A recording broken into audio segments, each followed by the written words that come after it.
Ассалаумағалейкум ағайын. Ілгеріде өте ақылды әрі дана бір патша өмір сүріпті. Ол ажалы жақындап, өмірден өтетіне көзі жеткен шағында балалар мен уәзірлеріне мынандай үш өсиетті қалдырады.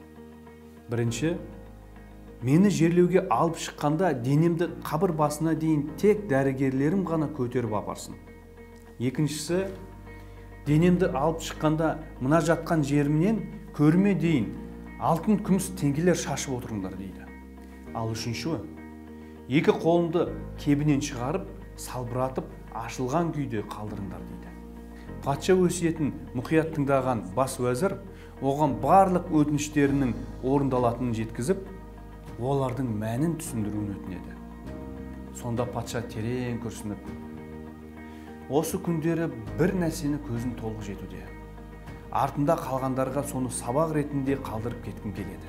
Бірінші өсиетін, адамға өлім нақты келетін болса, тіпті қасындағы мықты дәрігерлердің өзі одан құтқарып ала алмайтынын, әрі өмір мен денсаулық ешбір адамның қолында емес екенін түсіндіру еді.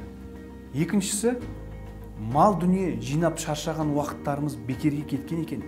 Сүйіп өткен алтын күмісімізге дейін артымызда шашылып қалады екен деген шындықты ұғындыру. Ал үшіншісі, өмірге келгенде қолымыз бос болып еді. Кетіп бара жатқанда дәл солай қолымыз бос күйінде аттанады екен деген ақиқатты еске салу деген.